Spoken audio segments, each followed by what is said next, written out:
Bem-vindos a mais um pós-jogo aqui no Camisa 12, muito obrigado a todos vocês, sempre ligados aqui no canal. E de cara, se você nunca criticou o Vina, você vai clicar em curtir agora e se inscrever aqui no canal. Muito obrigado pelos números de inscritos nessa semana.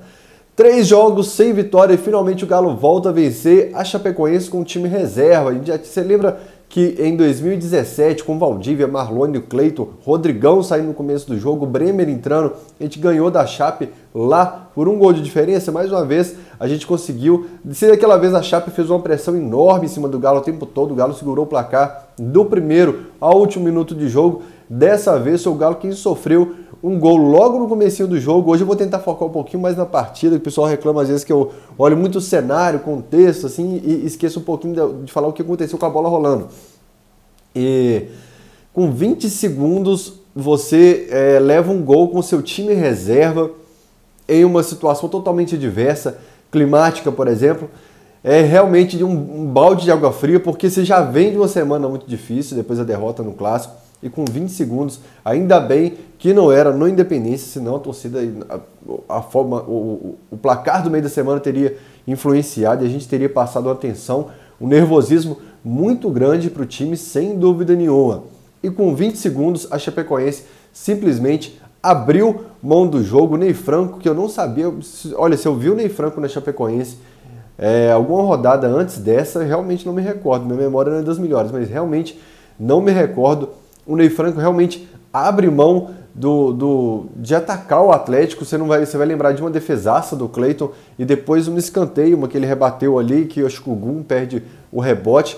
Mas para quem estava mandando, que era mandante no jogo, enfrentando um time reserva com a vantagem do placar, e no próprio estádio, acostumado com gramado, enfim, pela situação toda, a Chapecoense realmente atacou pouco o Galo. E o gol no último minuto muda muito a análise do jogo. Eu ia estar pé da vida aqui se não fosse o gol do Vina, eu faria uma análise totalmente diferente, mas já que aconteceu, já que o sangue está um pouco mais frio agora, uma vitória importante que, primeiro, você eleva um pouco o astral da torcida para o meio da semana, né? Que a torcida precisa entender que agora deixa para reclamar quinta-feira, deixa para comemorar quinta-feira, esquecer um pouco o que aconteceu e fazer o papel dela. A gente precisa entender isso, apesar que a gente está machucado, a gente está magoado.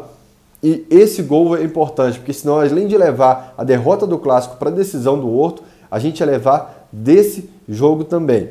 Enfim, eu falei que a análise ia mudar pelo gol do Vina, porque a gente com um time reserva, jogando em Chapecó, um time que, de certa forma, o lateral esquerdo e o volante, por exemplo, não tinham feito, o primeiro volante não tinha feito nenhum jogo com esse time até o momento. O Otero pode se considerar também que não, com o time reserva ele não havia atuado, só nos treinamentos realmente. E então, existem fatores que valorizam demais. Eu acho que era hora de pensar nos 3 pontos. E aí, a hora que esfriar a cabeça, chegar em BH, na hora de conversar com o time assim, né, como que foi o jogo, o Rodrigo vai falar, ó, galera, precisa melhorar, precisa muito. E a gente vai falar sobre isso agora. Primeiro, quando tem um jogo com o time reserva, que o time titular não foi bem na semana, o Galo já não vencia 3 jogos. A primeira coisa que você faz é pensar quem pode ser utilizado no time principal. E claro que com o Vitor fazendo uma partida tão ruim no meio de semana, o primeiro nome que você mais lê na timeline é o Cleiton. Primeiro que se você pensa na possibilidade, na mínima possibilidade de trocar o Cleiton no meio do jogo, se você acha que o treinador cogita isso, meu irmão, toma um remedinho, faixa preta antes de dormir, porque senão tá bem da cabeça. O treinador nunca vai cogitar, não adianta a sua campanha, não adianta nada. O Vitor vai continuar como goleiro do Galo até o final do ano. Mas analisando então o desempenho do Cleiton, eu acho que ele, no gol ali, era uma bola assim que dava para defender, mas também não é culpa dele. Entenderam qual que é? Ele dá um passo para cá. Eu acho que ele não esperava, primeiro, a vida fácil do jogador da Chape para finalizar ali. Ele dá um passo e vai no contrapé dele ali. Se é o Vitor tomando aquele gol, a gente já tá bravo com ele, a gente já tá xingando, porque a gente tá chateado, a gente tá puto com o Vitor. Mas não dá para classificar o Cleiton também por aquela bola, pela situação como foi o gol, que eu acho que foi mais uma falha defensiva para deixar o jogador finalizar, que ele tira realmente, ele dá uma casquinhada para tirar do Cleiton E acho que é o Maidana que dá uma vacilada ali, que é outro jogador muito falado, que certamente a torcida já está falando na timeline, não só pelo gol, da possibilidade de entrar no time titular, e aí sem chance para o meio da semana, mas pelo menos como primeira opção no lugar do Léo. E como o Léo aposentaria em junho e aposenta em dezembro, existem alguns fatores que eu colocaria o Maidana como essa primeira opção, um deles pensando numa venda futura, que o Maidana precisa ter mais jogos como titular nessas chances. Agora, provavelmente, se classificar na Copa do Brasil, na Sul-Americana, a gente começa a rodar um pouco o time. Mas eu acho que o Maidana precisa de uma rodagem maior. Todo mundo perguntando por que o Maidana não jogava no primeiro semestre. Realmente o Maidana é impressionante a queda que ele teve, né, de zagueiro titular para quarto zagueiro assim, e às vezes entrando até o Martim Ré, o Matheus Mancini fez 2, 3 jogos no Campeonato Mineiro também. Então o Cleiton e o Maidana, eles no gol ali, o Maidana, se eu não me engano, é o que erra, que falha na marcação, mas e umas 2 bolas que ele recua errado pro Cleiton, ele deu um frio na barriga sinistro, que eu xinguei até a 5ª geração dele. Com 15 minutos de jogo eu já tinha xingado até a 5ª geração do Maidana. E é um risco você deixar seu zagueiro parado demais, deixar sem jogar, porque quando você coloca em campo, faz diferença a questão de você julgar e do treino. Outro jogador que a torcida analise muito se dá para entrar no time titular, porque muita gente chiou porque saiu agora, é o Guga, que eu acho que ficou devendo nesse apoio ofensivo, porque o forte dele é o apoio ofensivo. Como o Atlético jogou praticamente 90 minutos, não, com 10 já cresce, mas no primeiro tempo 100 e tantos, 105 minutos no ataque, esperava um pouco mais do Guga, e eu acho que o Rodrigo Santana hoje, mais uma vez, teve certeza em optar por Patrick. Aliás, nem falei do Patrick no jogo do Cruzeiro, né? Isso mostra que dos 11 em campo, eu acho que talvez tenha sido o menos culpado pelo placar, o Patrick, que tentou alguma coisa. Eu sei que o pessoal vai pegar no pé dele, vai citar ele nos motivos da gente estar numa draga há tanto tempo assim. Todo mundo sabe qual é a minha opinião com ele, mas o menos culpado, e o Guga hoje mostrou talvez porque o Rodrigo Santana tem optado pelo Patricão. Dos gringos estreantes, o Martínez, dos 11 jogadores do Galo que começaram como titulares, acho que o Ramon foi o que mais me agradou. O Lucas, no treino, não assisti um treino dele, de transição, saída da defesa para o ataque e um de finalização. Não me agradou muito nas jogadas, mas é lógico que eu não vou analisar o lateral pelo treino e nem pelo primeiro jogo. Existe uma diferença de você analisar o Vina, que já está aqui há um tempo, existe uma diferença de você analisar o Jair, que já está aqui há um tempo, que são os próximos que a gente vai falar, e existe uma diferença de você analisar o cara que é o primeiro jogo dele. Então, a primeira impressão do Lucas Hernandes, com aquele calção e a camisa para dentro do calção, com o calção cá na cintura, é de um água com açúcar, que é muito tímido, muito que pode mostrar muito mais, sem dúvida nenhuma. E o Martínez não, que me agradou um pouco mais, apesar da dificuldade do Atlético ainda em sair para esse jogo. Me agradou o Ramon Martínez e o companheiro dele, o Jair. Sem o Adilson no time, o Jair ser a primeira opção é complicado. Eu acho que o Ramon Martínez já surge como uma opção imediata, não porque ele mostrou até agora, porque está chegando agora o Ramon Martínez, mas pela concorrência, que o Jair não mostrou nada hoje. E mais uma vez um Jair confuso, apagado, um Jair que na marcação é fácil de ser batido, não ajuda tanto na transição para o ataque. E o Vina, que não sei se foi o pior em campo, porque o Ricardo também não ajudou muito, que fez aquele golaço no final, o Vina, mas que tristeza ver o Vina. A gente não tem esse cara central, esse camisa 10 central no time titular, e muito menos no time reserva. E é por isso que eu questionei num vídeo atrás o elenco qualificadíssimo que o Rui Costa citou. Porque num elenco qualificadíssimo, você ter um volante que acabou de chegar, já ser sua opção imediata pela concorrência tão fraca, e seu camisa 10 central ali, o Luan, que está fazendo essa função no time principal, já não está correspondendo.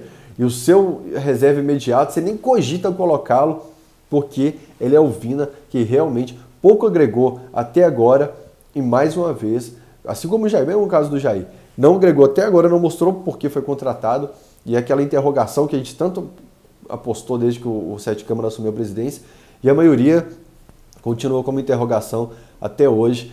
Vina, então, talvez tenha sido, não sei se vocês concordam, vocês podem comentar aqui se não concordar, que a opinião de vocês é muito importante, vocês entendem muito mais.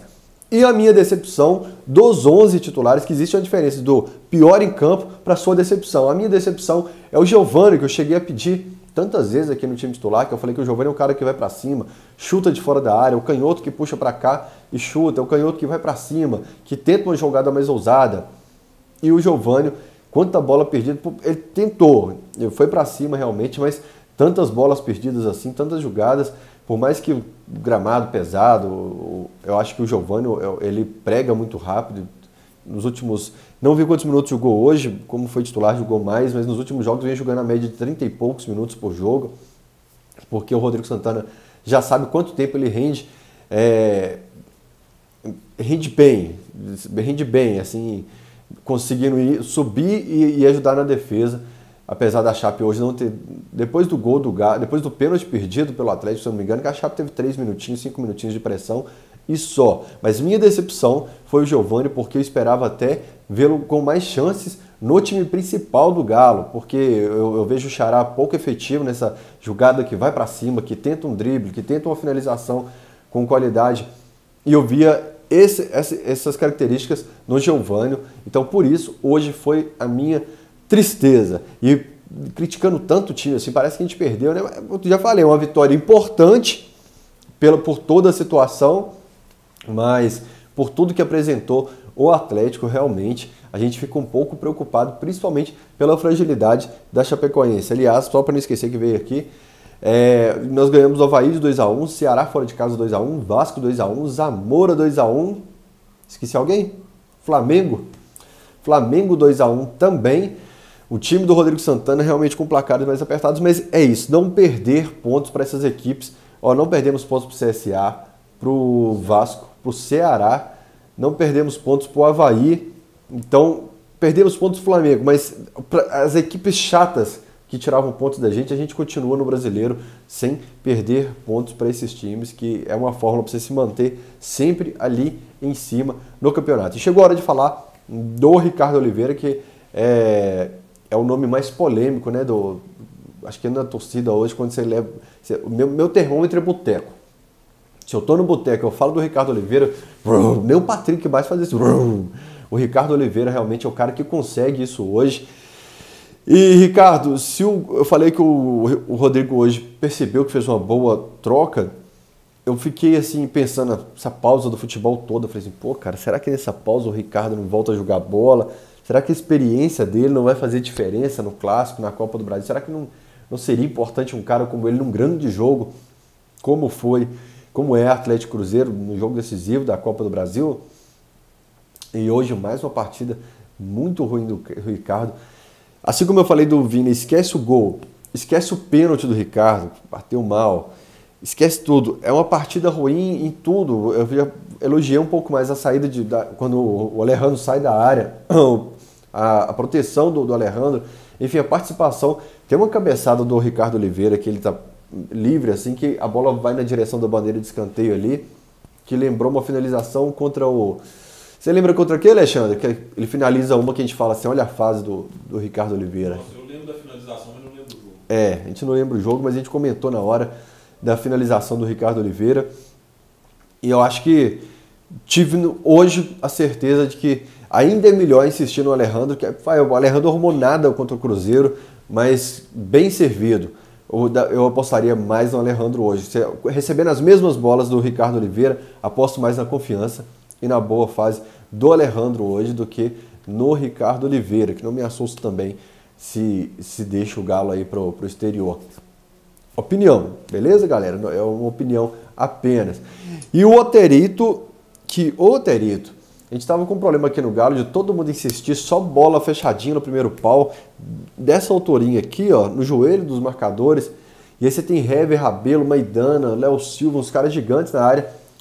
Eu sei que você bate com veneno, primeiro pau perto do goleiro, você bate com veneno, mas variar um pouquinho, aproveitar esse Maidana, que o gol dele não foi de cabeça hoje, aproveitar essa turma na área, porque falta na diagonal na área, cruzamentos de uma forma geral, muito fechado no goleiro, mais para finalização do que para cruzamento. É melhor você deixar seu zagueiro lá atrás para você não correr risco de contra-ataque, já que o Galo é tão frágil no contra-ataque como mostrou contra o Cruzeiro, enfim, no jogo treino contra o América e outros jogos também, que a gente é frágil no contra-ataque. Se for para bater daquele jeito, deixa seu zagueirinho lá atrás, para não tomar correria no contra-ataque. Acho que é só. Rodrigo Santana, completando 19 jogos ou 20 jogos, precisava também dar uma respirada. Santana não precisa demorar tanto para mexer não, e eu esperava que ele hoje fosse colocar até o Natan para essa transição, que o Martínez começando, sem ritmo, o Otero ficou mais tempo do que eu imaginava também, como o Natan estava conseguindo essa transição melhor para o ataque nos últimos jogos, até achei que ele colocaria o Natan para esse jogo. Tinha que ter mexido um pouquinho mais cedo, e eu não vou te cornetar mais, porque a gente conseguiu ganhar, porque senão hoje o puxão de orelha seria ainda maior, que seu time ainda não tem uma cara bem definida, um padrão entre o titular e o reserva.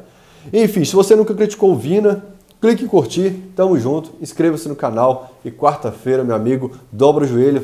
Se você tiver alguma promessa para pagar, se tiver treta com o padre, pastor da sua igreja aí, procura lá, pastor de preferência que não seja o Ricardo Oliveira.